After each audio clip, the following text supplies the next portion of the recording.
Security is expected to grow 11-12% CAGR over the next few years. And but this is a tough environment for many parts of the company, and so some companies are doing extremely well, others not so well. So money does not grow on tree, and every single dollar that's being utilized on security will get scrutinized, because marketing folks might say that, hey, better use of fund is to grow our top line. So what are you seeing in the market?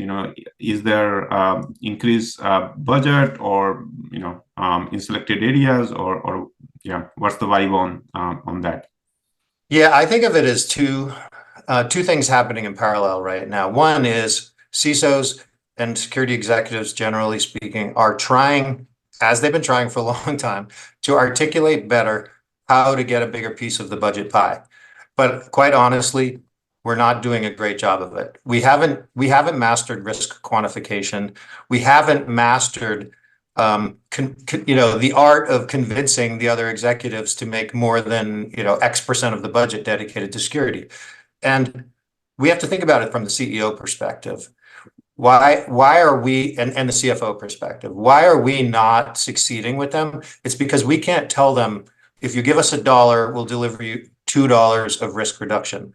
We're just not doing that. I got to experience managing teams where we could do that math with the CFO. Like, for example, running a fraud team where we had a source of truth on our efforts, because we had chargebacks and customer feedback when they lost money on a transaction. So anyone who's ever managed a fraud organization doesn't mind the budget process at all, because it's like this. Hey, if you reduce fraud by 2 basis points, you save the company X million dollars. I go to the CFO and say, if you give me $1 million, I'll reduce 2 million in losses. The CFO is going to say, I spend $1 million to get 2, deal, right? And in fact, they'll say, what if I give you 2 million? Can you save 4 million for the company? And so it's actually a completely opposite type of conversation.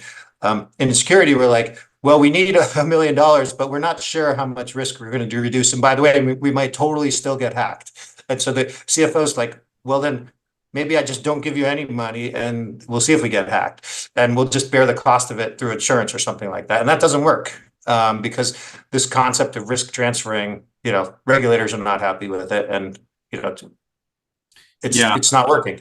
And so that's what's happening on the one side. The CSOs and CISOs are not doing a good enough job of getting the budget.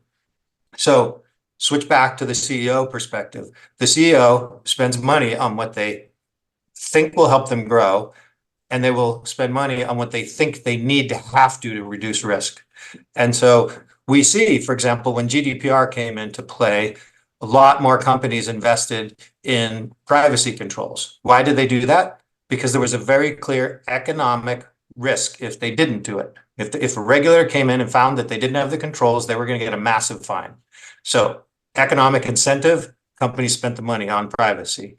That's starting to happen in cybersecurity. These enforcement actions against CISOs, these regulatory requirements from the SEC in terms of disclosures and transparency, these are all turning up the heat in ways that are designed to force organizations to spend more on cybersecurity.